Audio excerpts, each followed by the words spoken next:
Assalamualaikum warahmatullahi wabarakatuh. Pada kesempatan kali ini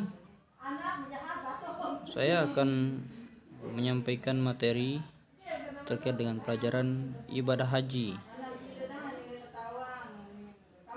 pada kelas 9 SMP.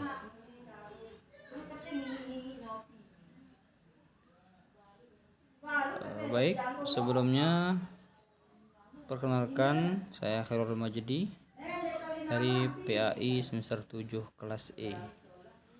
Langsung saja kita masuk ke ini ya, KD dan IPK-nya seperti ini.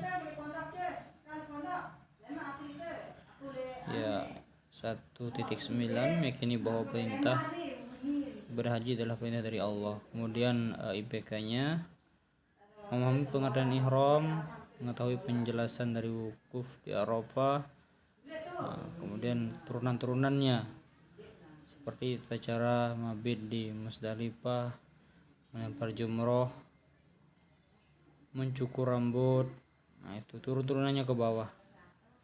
Baik, kemudian kita lihat di peta konsep. Ya, ini adalah bentuk peta konsepnya berdasarkan apa yang akan kita bahas pada materi haji pada pertemuan kali ini. Pertama ada ihram, kemudian wukuf di Arafah, kemudian mabit di Musdalifah, kemudian melempar jumroh, terus melempar jumroh Aqabah, kemudian cukur rambut, tawaf fadha, melempar 3 jumroh, tawaf ifadah, mabit sa'i, mabit di Mina. Oke, kita lanjut ke ihram. Baik, ihram merupakan urutan haji yang pertama yang diselingi dengan niat, yaitu rukun haji yang wajib dilakukan. Ihram adalah memakai pakaian serba putih yang tidak dijahit bagi laki-laki dan menutup seluruh aurat kecuali wajah dan telapak tangan bagi perempuan. Selain itu, memakai pakaian ihram, jamaah haji berniat untuk ihram haji. Seperti itu penjelasannya. Kemudian kita lanjut ke wukuf. Oke ya, ini wukuf di Arafah. Jadi urutan haji yang selanjutnya yaitu wukuf di Arafah. Rentang waktu wukuf dimulai pada waktu zuhur 9 Zulhijjah sampai 10 Zulhijjah. Jamaah haji dapat melakukan wukuf sejak siang sampai setelah maghrib atau malam harinya hingga menjelang subuh. Pada saat wukuf ini jamaah dianjurkan memperbanyak doa dan ibadah kepada Allah Subhanahu wa taala. Kemudian tawaf ifadah. Selanjutnya jamaah haji bertolak menuju Ka'bah untuk melaksanakan tawaf ifadah.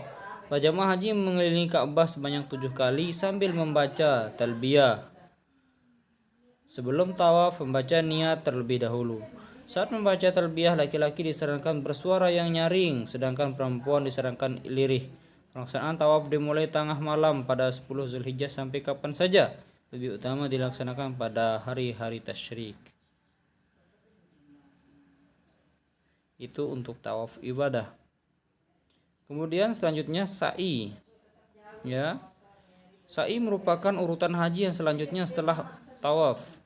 Sa'i yaitu lari-lari kecil dari Bukit Sofa ke Bukit Marwah, bolak-balik sampai 7 kali. Perjalanan sa'i berakhir di Bukit Marwah.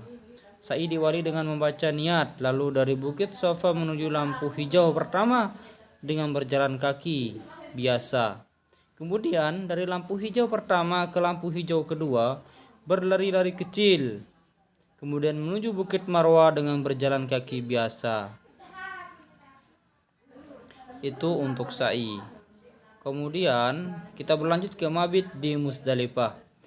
Mabit atau menginap di Musdalifah dimulai setelah waktu maghrib sampai terbitnya fajar pada 10 Zulhijjah. Kemudian boleh meninggalkan Musdalifah ketika masa mabit sudah lewat tengah malam. Selama mabit di Muzdalifah, jamaah haji mengumpulkan kerikil sebanyak 49 butir atau 70 butir. Kerikil itu nantinya dipakai untuk melempar jumroh.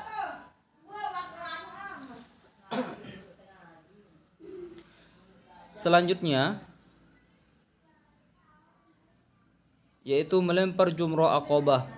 Urutan haji selanjutnya ialah melempar jumroh Aqabah sebanyak 7 kali pada tanggal 10 Zulhijjah. Tidak boleh 7 sekaligus, tetapi melempar kerikil satu persatu di jumroh Aqabah. Kemudian selanjutnya yaitu urutan pelaksanaan ibadah haji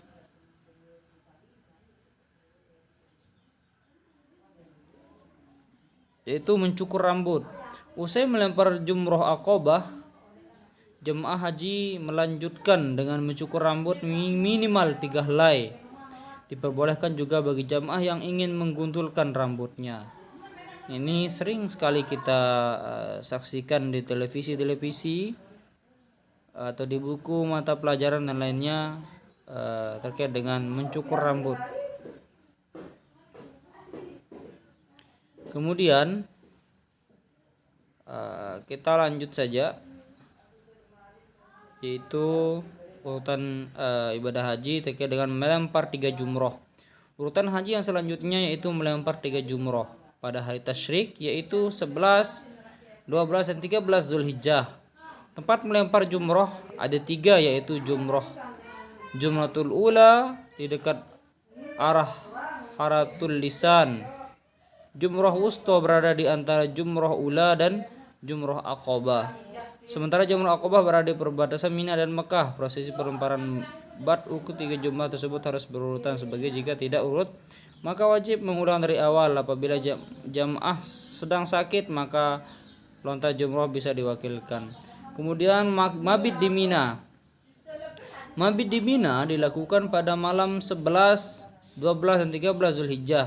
Jika melempar 3 jumrah sudah dilakukan, maka jamaah haji boleh meninggalkan Mina.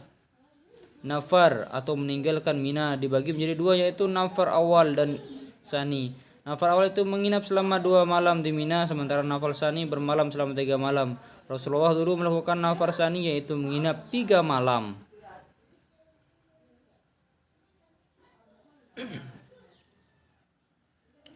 Baik, kita lanjut pada urutan pelaksanaan ibadah haji selanjutnya, yaitu tawaf wada. Tawaf wada adalah urutan haji yang selanjutnya disebut tawaf wada atau disebut tawaf perpisahan. Tawaf ini dilaksanakan saat jamaah haji hendak meninggalkan kota Mekah. Setelah tawaf wada, kecuali hanya untuk tidak diperkenankan untuk menginap lagi di hotel kecuali hanya untuk menunggu bus atau mengambil barang-barangnya. Bagi yang sakit dan haid, jamaah tidak wajib melaksanakan tawaf wada dan tidak dikenai denda. Itu bagi yang berhalangan. Kemudian kita lanjut ke urutan ibadah haji terakhir, yaitu tahallul. Setelah seluruh urutan haji dilaksanakan, maka terakhir adalah tahallul, yaitu seorang jamaah sudah terbebas dari ihramnya. Tahallul haji dibagi menjadi 2, yaitu tahallul pertama dan kedua. Tahallul pertama menandakan bahwa jamaah haji sudah melaksanakan 3 macam urutan haji yang pertama. Kemudian kedua, jamaah sudah melaksanakan tawaf ifadah, sa'i dan mencukur rambut. Ketiga, tawaf wada, sa'i dan melempar jumroh. Pada jamaah haji Oke. Demikian itulah penjelasan tentang urutan pelaksanaan ibadah haji. Oke, kita lanjut. Evaluasi materi haji. Berlari kecil dari Bukit Safa ke Marwah sebanyak 7 kali merupakan salah satu rukun haji yang disebut A-wukuf, B ihram, C tawaf, D sa'i, E tamatu. Dan jawabannya adalah D. Dan soal nomor 2 jawabannya B. Itu ihram adalah berniat mulai mengerjakan ibadah haji. Sedangkan pada soal ketiga jawabannya adalah A, termasuk rukun haji dilaksanakannya setelah tawaf. Itu ibadah sa'i. Oke. Itu saja yang bisa saya paparkan. Semoga bisa dimengerti. Wassalamualaikum warahmatullahi wabarakatuh.